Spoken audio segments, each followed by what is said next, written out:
Merci de nous regarder sur Arc-en-Ciel Télévision. Messieurs et dames, bonjour et bienvenue dans votre magazine Carnet de femmes. Carnet de femmes d'aujourd'hui, nous avons l'honneur de recevoir Madame Viviane Massengo, qui est une femme politique. On va parler avec elle de la femme politique, croissance d'un pays. Elle va vraiment nous parler de la politique, qu'est-ce qui l'a poussé de se lancer dans la politique avec elle, dans ces beaux cadres. Bonjour à Madame Viviane et merci de nous accueillir chez vous.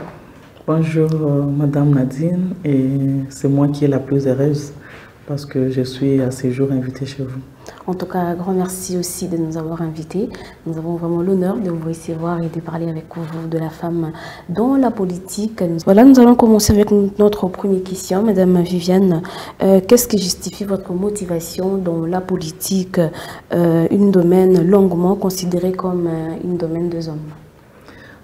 En fait, merci beaucoup pour cette question. Je n'ai pas à saluer les téléspectateurs de votre chaîne Arc-en-Ciel, à qui j'ai dit vraiment un bonsoir ou un bonjour, ça dépend de l'heure à laquelle vous êtes en train de nous capter.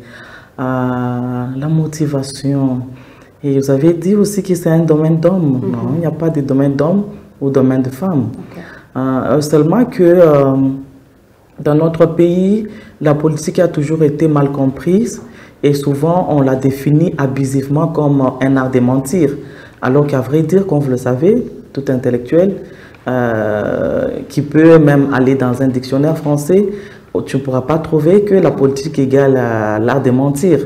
Alors, vous comprenez que la politique comme un art d'apprendre comment gérer une cité, c'est-à-dire qu'à ces jours et surtout, que la femme à ce jour n'est plus à cette époque-là, on peut demander qu'il y a tel ou tel domaine qui soit réservé à la femme, tel domaine réservé aux hommes, et parce que vous savez très bien à ce jour, même dans la technique, même dans les facultés comme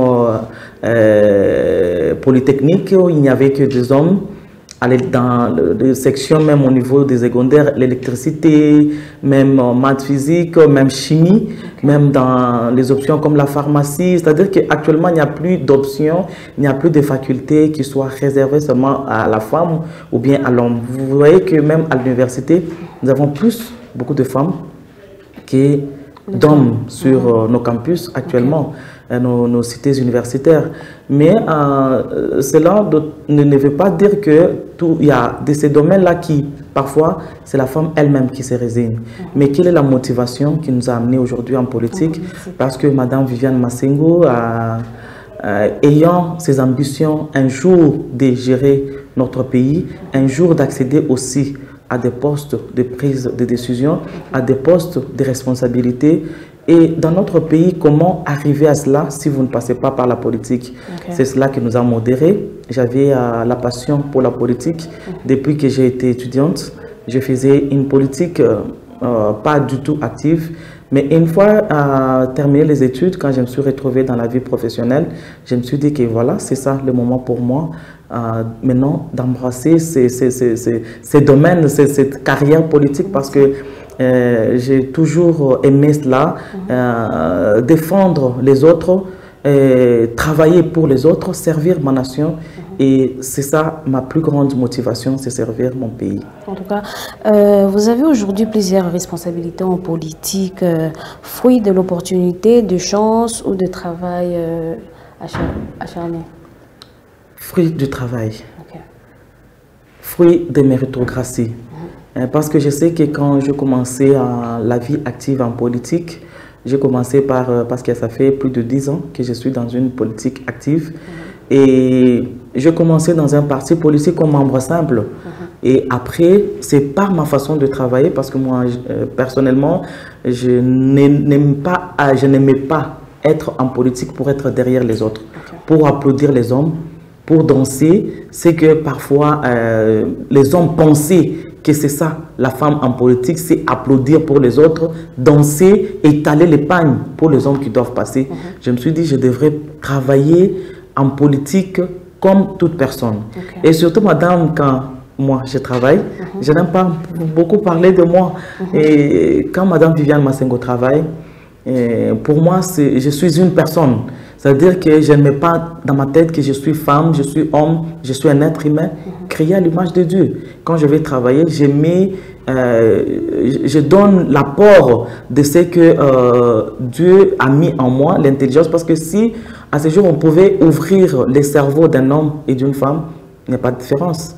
Si on pouvait te couper les doigts, toi Madame Nadia, on te coupe le doigt, on coupe le doigt aussi de notre caméraman, et qui est un homme, ce sang-là ne serait pas différent. Vous voyez, le cerveau c'est le même. Et parfois, nous voyons même à l'école des filles plus intelligentes que les garçons.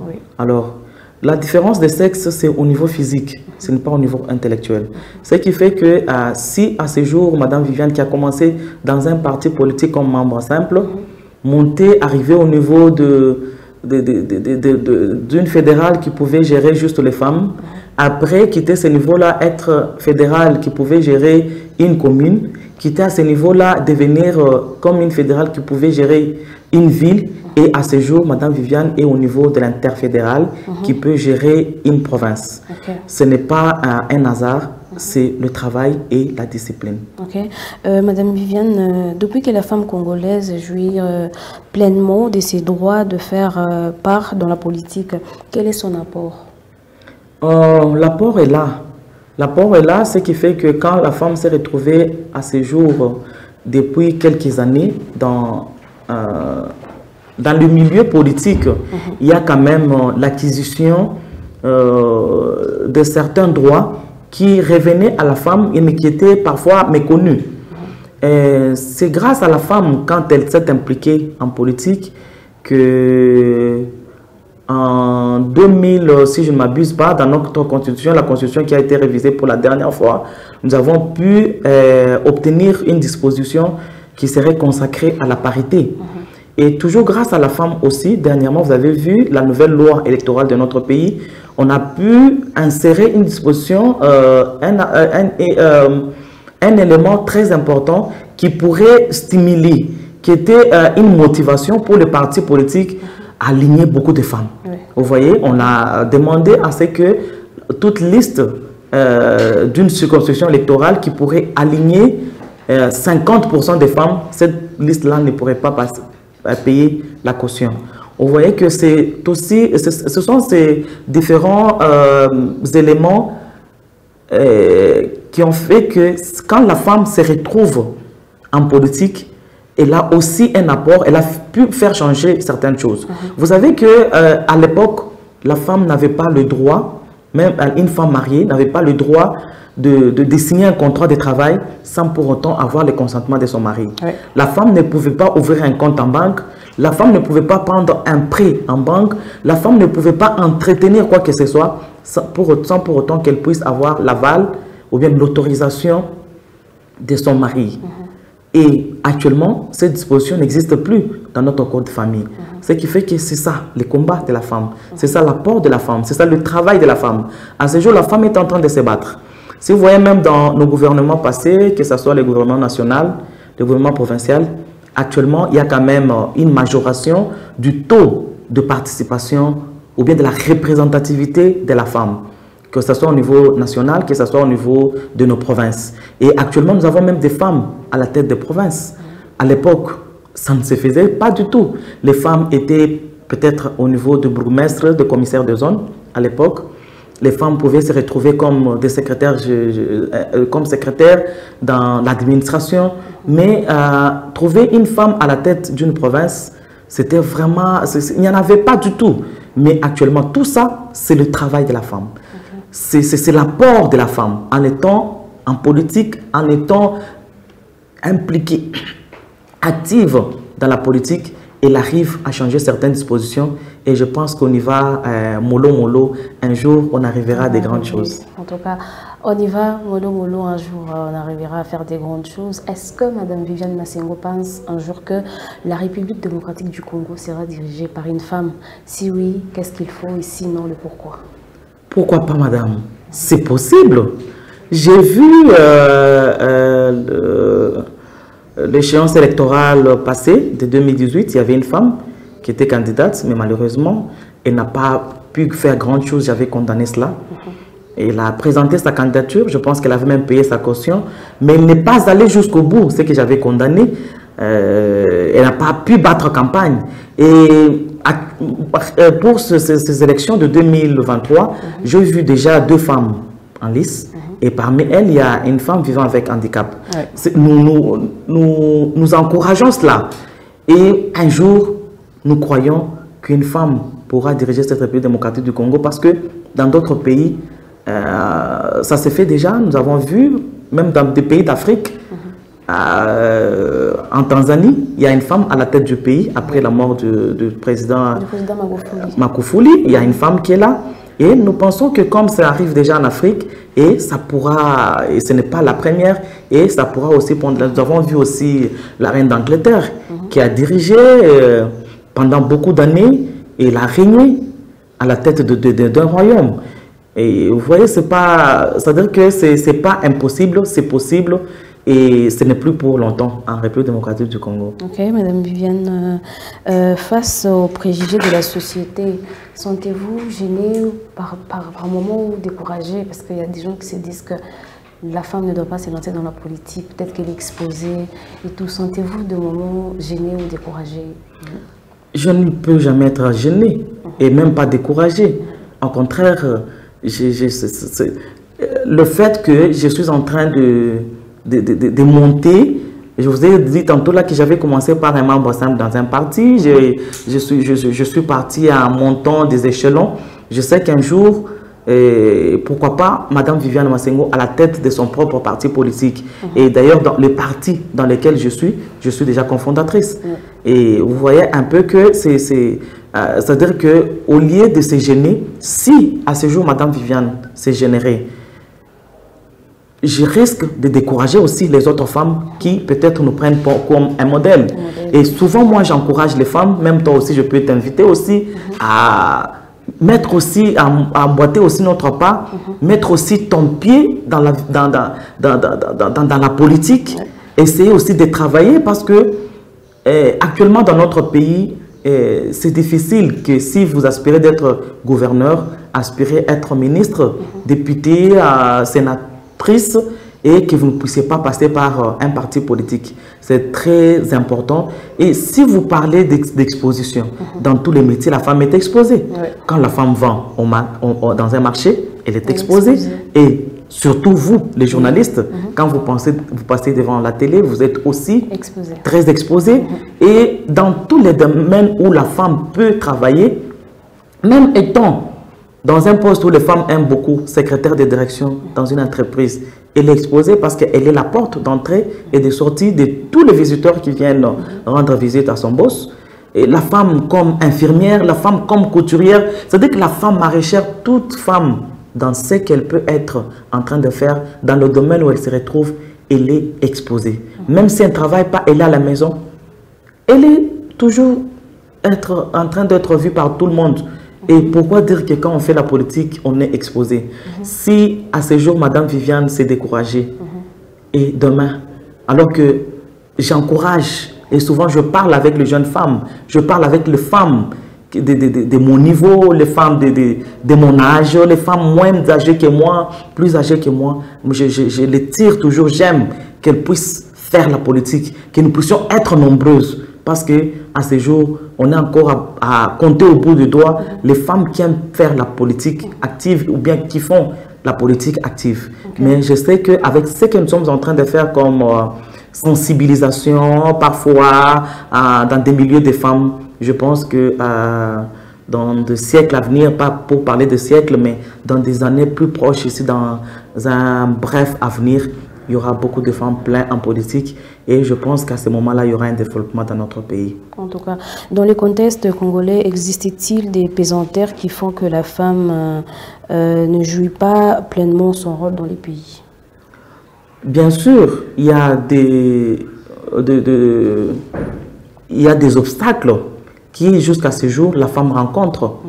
Et ces obstacles-là, ça commence par notre sociologie, notre société. C'est-à-dire qu'à l'époque, depuis tout ce temps, quand la femme, la fille, dès le bas âge, nous ne pouvons pas vraiment voir ça dans des grandes villes comme chez nous ici à Lubumbashi. Dans des grandes villes, parfois les parents ont compris, ils envoient tous les enfants, que ce soit un garçon, que ce soit une fille, à l'école. Et ces enfants-là font les mêmes études. Mais dans d'autres, dans des villages, dans des milieux reculés, ça existe encore. Où cette femme-là, si les parents n'ont pas assez de moyens, ils vont préférer que le garçon étudie et que la femme reste à la maison parce qu'elle, elle est vouée à elle est vouée à la maternité, elle est vouée à être gardienne de la maison, nettoyer, préparer, apprêter pour les autres. Mais actuellement, bien sûr, il y a cet obstacle-là, ces freins-là qui existent encore. Parce que cette femme-là, nous vivons ça dans des partis politiques. Vous pouvez aller vers les femmes, postuler, venez, soyons nombreux sur la liste. Voilà, la loi électorale nous donne une faveur. Si nous sommes nombreux sur la liste, notre liste sera Kratos. Voilà, voilà, voilà. Vous pouvez exposer, leur montrer l'avantage. Mais cette femme-là, souvent, elle traîne toujours les pas. Elle traîne toujours les pas. Mais il y a aussi un autre obstacle, c'est notre partenaire homme, qui parfois, il y a de ces hommes-là. Moi, je dis toujours Dieu merci parce que j'ai un partenaire qui m'encourage, qui m'accompagne dans la vie politique. Mais il y a de ces hommes-là qui n'aiment pas accompagner leur femme. Parfois, sa femme a des atouts, mais il ne lui laisse pas s'exprimer. Ne laisse pas cette femme-là s'émouvoir. Ne laisse pas cette femme-là évoluer et montrer de quoi elle est capable. Et c'est ce genre de freins-là. Et parfois, il y a aussi un problème de l'autosuffisance financière. Si la femme n'est pas autonome et qu'elle doit dépendre de son partenaire homme pour se lancer en politique, parce que, vous le savez, parfois aussi, la vie politique demande un peu de moyens. Et surtout, si vous aspirez à des postes de responsabilité, un mandat électoral, vous ne pouvez pas aller sur la rue demander qu'on puisse me voter, parce que ça va demander que vous puissiez faire la propagande. Même sur la net, ça demande des moyens. Vous devez avoir des affiches, vous devez faire la propagande, vous devez vous faire connaître, vous devez influencer votre électorat, vous devez les amener à vous élire. Tout ça, ça demande des moyens. Et parfois, c'est un frein aussi pour que la femme puisse se lancer aussi en politique. Il y a des femmes qui ont des atouts, mais elles se disent, je vais commencer par où? C'est ça aussi un problème. Ok. Certes, Madame Viviane, il y a des difficultés que vous rencontrez dans votre métier, dans la vie politique. Comment est-ce que vous arrivez à surmonter ces difficultés-là? Oui, bien sûr, les difficultés, il y en a dans tous les domaines. Dans tous les domaines de la vie, même comme Madame Viviane, en dehors de la politique, elle est entrepreneur. En dehors de la politique, je suis mère de famille. Et dans tous ces domaines-là, étant ménageur dans ma maison, il y a des difficultés que je rencontre.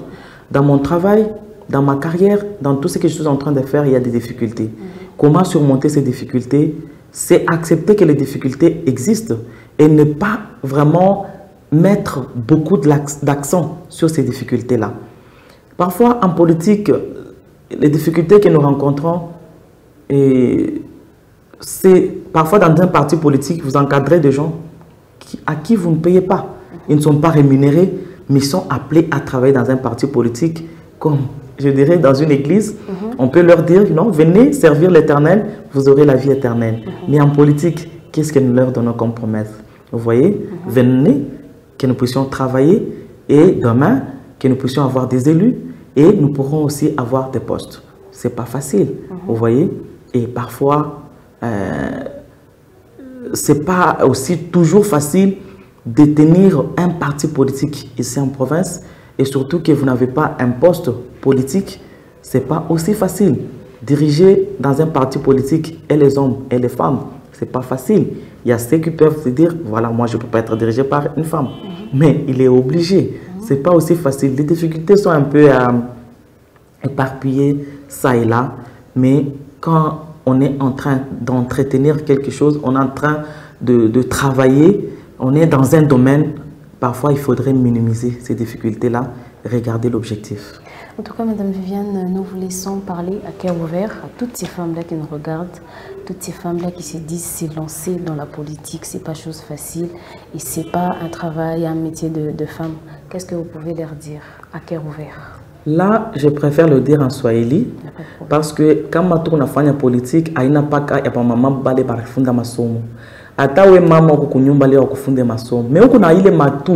C'est-à-dire qu'on a ma capacité ile que leo kama unashimama na wewe unasema na bantu banashikia. Unaweza kudiriger, unaweza kutenir, unaweza kufanya bintu binene. Mais unabakia kunyumba unasema shikufunde masomo. Hapana, il faut kuwe mpolitiki tutumiki. Tunapenda banamuke bakwe ba mingi mu politiki. Tutumike parce que inchi yetu leo juu ukwe gouverneur, juu ukwe maire de la ville, ukwe bourgmestre, ukwe député, ukwe ministre, ufe pitia mu politique. Mais mwe bale muna bakia kwa manyumba unasema sitafanya politique. Politique ni abale abajue Mungu, hapana. Ni politique ni abale banamuke abala kwa mabukweli. Madame Viviane Yehuyu eko nafanya politique ni femme mariée. Na ma parti politique yote mimi ningiaka ni bwanangu ndio aningishaka. Yenjo banekala bana contacter, tunapenda bibi yako kwa mu parti yetu. Anakuwa ananiinteresse na mie minengia mu parti. C'est-à-dire yenjo kuna nisindikiza mwile mu parti yote na yenjo conseiller wangu wa kwanza. Mimi natafuta kufanya kitu fulani nifanye je? Muna raisonner pamoja na kupatia akili na kama unafika kumbele abantu unasema au mwanamke kwa akili sana, mimi bwana yako nje kuna kusutenir. Ba mama mkwetu tumiki. Et surtout tena natafuta kusema juu ya municipal. Et ma élection cette fois-ci. Chaque fois ma scrutin tout chaque fois tunafanya kama élection tatu. Kuko présidentielle, députation nationale et provinciale, tunashimamia pale. Mais cette fois-ci tutakuwa na scrutin 4. C'est-à-dire ma élection itakuwa ile siku moja le 20 décembre. Kutakuwa présidentielle, kutakuwa nationale, députation nationale, kutakuwa députation provinciale na kutakuwa municipal. Ile municipal napenda banamuke tujilancer ba mingi. Tungia mwe ma élection. Aita lomba feza ya mingi. Aita lomba pesa ya mingi itakuwa ile kidogo kunayo ni kuconvaincre tu bantu ba mkomini yako. Mule fashi kunikala. Unabatra campagne paka pale bana kuelire. Kama unapita leo eko kuna matu après les élections ya 20 décembre kutakuwa ma élection ya ba bourgmestre na ba maire. Unajilancer tena. Unaweza kujiretrouver leo mama unakuwa bourgmestre ou maire de la ville, conseiller mu niveau ya administration yetu iko ya lazima sana. Mushibakia kumkongo. Na kile mimi natafuta kusema tena, shie tuko bato ya MCU. Mkoa ya MCU ni ile partout iko wazi na mwanamke ndio kuko kichwa. Mnakuwa tunatumikia nchi. Asante sana. En tout cas, merci beaucoup à Maman Viviane Masengo. Elle a fait appel à toutes les femmes. Maman Moukuye, Moutumike.